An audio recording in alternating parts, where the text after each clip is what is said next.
Mike Rossi, why is this match going to be awesome? I mean, look at it. Look at the people in it. There's 7 really good workers in Shotzi, who's a lunatic. Yeah, I dig with that. Very interesting part of this match is the energy that has bestowed it once they injected Becky Lynch into this match. Last night on Monday Night Raw, that run-in they did on Becky, yeah, it was a little silly because, the heels show up and then, instantly the baby faces show up. They're all in the crowd. But just the energy when these 8 women look at each other, it's just electric. We've had Bayley and Shotzi been feuding or been around each other ever since midsummer. KAIRI returning, and she's tied in with Bayley in the past. IYO has been your champ since SummerSlam. Asuka, that part's a little weird to me, how Asuka just decides to flip because KAIRI's back. But whatever, we're rocking with it. Asuka was a little kind of dead in the water anyways, as she was. Charlotte and Becky. These last 2 times these girls were on screen together was at the Survivor Series 2 years ago when they had that epic Raw vs. SmackDown match coming off of the weird title exchange and the backstage heat. Bianca Belair's back. Is she in limbo? I'm not sure. And like you said, Shotzi's a nut. So this match is very intriguing. A lot of crossroads going on here, Mike, but I think that the frantic nature that they have injected in here, we might have a match of the night candidate. Crazy, but I'm for it, buddy.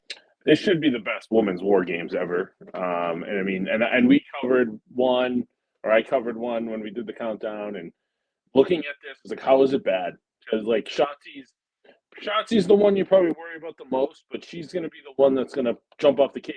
You know what I mean? So and think about the big spots you could have. Shotzi doing whatever, Charlotte doing a moonsault, KAIRI doing the elbow, IYO doing the moonsault. Like, there's so much shit that could happen in this match. Like, I don't think they can pull off all 4 of those, but maybe they will. Yeah, perhaps. I just think the recipe is here to cook. All right, let's talk each girl. KAIRI returns at Crown Jewel after months and months of speculation. Really puts a fraction into the damage control. Dakota is not ready. Perhaps she's ready around the Royal Rumble. She kind of recruits Asuka, so to speak, and then she shows her loyalty to IYO. And that kind of puts Bayley, the leader or the protagonist of this group, kind of in a sympathetic role in a way too, where it's just like, they kind of swept this underneath me here. So what do you think of KAIRI since she's been back? I think she's been very effective trying to accelerating stories within this kind of dull damage control leading up to this point.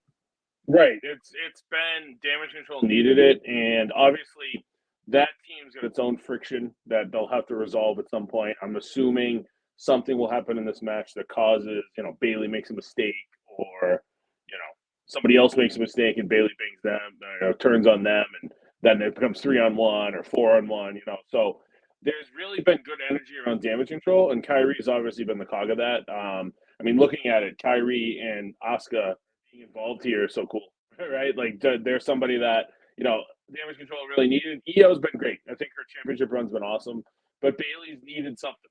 And if this is the start of a Bayley face turn, cool. And if KAIRI's the protagonist to get to that point, even better. So KAIRI's been awesome, and KAIRI's fresh.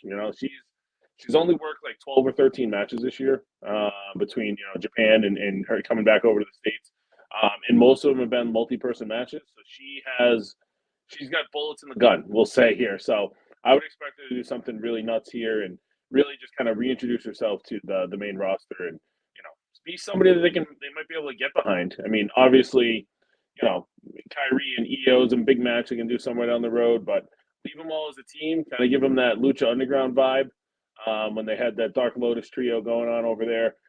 There's a lot they can do with that group, and I think KAIRI is going to be in a really good spot during all of it. Yeah, perhaps, we get Asuka is thrown with her to revamp the Kabuki Warriors right away off the bat. As we see the writing on the wall for Bayley. Let's talk Bayley here. Do you think she has upside as a babyface in 2023, 2024 here? I do. And I think it's something that Triple H has probably wanted to do for a while. Maybe he wasn't getting the approval from the old man, and now he doesn't have to worry about that, right? I mean, I'm all in on her coming back as NXT Bayley, wacky wobbly Bayley in some way. I mean, she'll be over when she does it. people love that theme song, that gimmick, all in all. And if she's gonna go baby, I don't know if this version of Bayley could be a baby face. So I think that's what they would do. And obviously, her and IYO. I mean, if they want to keep the title on IYO until Mania, Bayley's probably the one to give her to. Bayley low-key could be a Royal Rumble underdog if you were to put good money odds on there, and we could maybe get like an IYO Bayley blow-off there, which would be huge because you wouldn't think that would have legs there, but kudos to them to kind of get in there. Like to her babyface turning and coming back with the wacky wobblies and all that happy bullshit. Have her be baby for a couple weeks without that. Maybe have her get beat down in like December sometime. Have her turn baby, and then have her off TV. She comes back in the Rumble when KAIRI and Asuka are running the thing, and Bayley, she's doing her shit. She comes out. That's in Tampa. No wobbles, no wobbles. I think Bayley is like she could be a baby face, but she's not going to be like a teen. She needs to be like an aunt. If this is her young adult phase and her teen phase with NXT, she needs to be like an aunt phase now. She can't go back to teen bopper Bayley. That would be terrible. That's what she'll need to find herself again. Yeah. Do it at the Rumble. Have her win the Rumble. I'm all in on that idea. I think it's good, and she needs something like that to kind of kickstart herself too. Yeah, find these nuts. All right, let's go talk about the other side of the fence here. Let's go with Bianca Belair.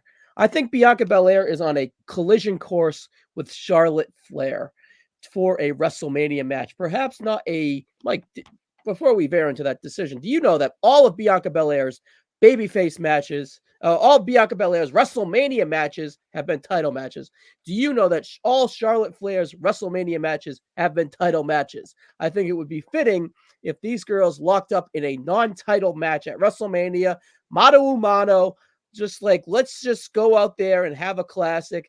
We have been the queens of WrestleMania the last few years. Let's just put our resume on the line and show these women who really run this division. And then you can have on the SmackDown side of things, Bayley and IYO, like we just talked about. Any way that these two ladies have any friction in this match, or we're just going to kind of solidify this friendship before we kind of veer off? I think their friction starts in the Rumble when neither one of them win it, but they're the reason the other loses. Yeah. Keep them both baby. Maybe even give them a tag title shot. Really, play it. Which they shouldn't lose, but you can do something stupid that does it. Obviously looking at this babyface team for Mania, right? Which we have to start thinking about at Survivor Series, right? This used to be kind of where everything kind of started moving in that direction, right? I still think Becky and Rhea is the way to go for the Raw title. Absolutely. And if IYO's still going to have the title, then Bayley makes the most sense, as we just discussed. So, yeah, they shouldn't have a title. And they should, have the best match of the night, wherever they are, right? The only thing that makes me wonder on that is where does Jade fit in? And they keep her on ice for something. Would we ever have 4 separate women's singles matches at Mania? I guess you could. But then what would that leave her as an opponent, Such mix. All right. Let's talk Shotzi real quick here, right? What is Shotzi? Is this her ceiling, really? Like, she is clearly the number 8 woman here. I personally like Shotzi, I think, but there's always something missing to kind of break her through the glass ceiling. And I'm not I wouldn't go to bat for her to break that glass ceiling. I just think she's ultimately mid-card filler, but that's in a tag worker. I don't think there's anything wrong with that, but this got to be her ceiling in this match. I'm impressed with the fact she got herself into a WarGames match after that match with Ronda last year at Survivor Series. That kind of felt like, that was it for her, right? Which wasn't all her fault, right? It was a bad spot to be in all. But, I think she's got some upside to kind of be that. She's a house show act, right? I think she's somebody that does really well there, or she could do really well there. And, the tank, it's good shit for the kids. But is she ever going to really be a threat to a women's world title? You know what I mean? I don't think so, and I like her too. But I hate to say this because I just said I liked her, but there's levels to women's wrestling, especially in WWE. And look at the other 7 women in the match and try to tell me Shotzi's at that level. She's just not, but this is why it's her ceiling. I think Triple H likes her. Triple H wants her to do good, but I think Triple H knows she kind of has a ceiling. All right, let's talk the last woman here, and it's the man, Becky Lynch. She has had a strong latter end of this year, ending with the Trish Cage match, going into the NXT run, Tiffany Stratus, Lila Valkyrie, the No Mercy match. Just really, really strong. She's back. Here's the thing. I've always been a proponent of her. People want to say that she has dips in her career, but her dips are pretty high still, in my opinion. She's pretty much the biggest star in this division, in my opinion, from a eyeballs wow point of view. Kind of why she was inserted into this match. Again, it doesn't make sense to put her in this match other than we need another chick in Becky Lynch. Charlotte Flair, last time they were on screen together, again, they were feuding or they had real life issues. They're not friends? So what is going on? It doesn't make sense, but I'm here for the energy. Becky Lynch is a star. She's on a collision course with Rhea Ripley. I think she should be the one to gain a pinfall here. Perhaps I think Asuka's bulletproof. What do you think? Who do you think wins this match? Who do you think takes the fall? What's your thoughts on Becky? I think she's undeniable. Pinning Bayley or even Asuka makes sense. Bayley probably makes the most sense, seeing how she's probably going to be the one ousted from the group, and then you can make the heels feel strong. But yeah, Becky, I mean, just looking back to September of this year, she has greatly improved the standing and the careers of Tiffany Stratton, Zoe Stark, Lyra Valkyria, Tegan Knox. Tegan's kind of meddling, but she's there.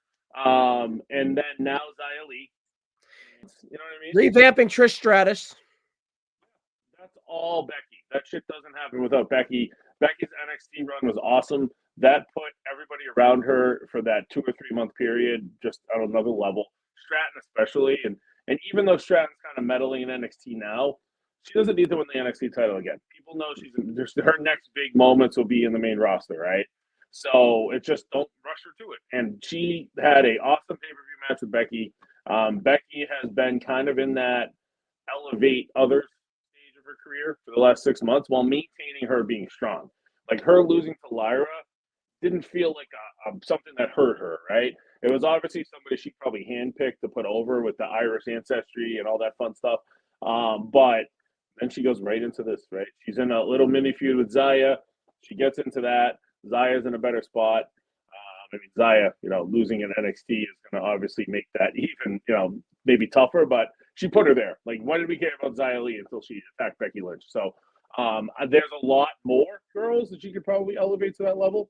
I mean, I feel like this is just kind of a, quick and easy, somebody that's been in the match, somebody that can, obviously make this match feel even bigger. But it makes me wonder, do you think that this was originally earmarked to BG? Perhaps. I don't think she's really wowing them in the ring there. Right. Think of the SmackDown, backstage thing with Charlotte. I don't know. I mean, WarGames is a tough place to introduce someone like that, and obviously the Rumble would be better, but it kind of felt like Becky came out of nowhere, and you can make it work with Becky at any time. It's Becky Lynch, right? But it just kind of felt like the tides were turning for Jade to maybe be that fourth one, and obviously maybe I was thinking that more when I expected to be 5-on-5, but I'm glad they didn't go 5-on-5. By the way, this match didn't need it, and anything else would have fit like a square in a circle peg, Yeah, 4-4 is perfect. I'm glad they kept it this way. All right, Mike, as we get out of here, I said Becky Lynch over Asuka, babyface sides to win. Would it be more impactful if Bayley's team, Damage Control, won and then instantly they turn on Bayley in the chamber after a win? Would that gain more sympathy for Bayley and do better business in the long run? I don't know if they would do the turn right there, but maybe like one of those shots, obviously looking at this, if the heels are going to win, Shotzi's there to take the shit, right? So in looking at it, I mean, I haven't looked at betting odds for this. I'm very curious where this one is. But it could go a different way. Maybe Becky has Shotzi ready to pin her, and KAIRI pulls her off and pins her herself, or some sort of moment like that. But it almost feels like she should eat the pin more than anything. But I don't know. Looking at Shotzi there, it just feels like she's ready to eat the fall. So let's go with KAIRI beats Shotzi with an elbow off the top of the cage as my final. Wow. So the 7th and 8th most inconsequential people in this match. I love the I love getting after it. All right, Mike, that's it for this one, buddy. Good seeing you, pal. We'll see you in the next one. Later.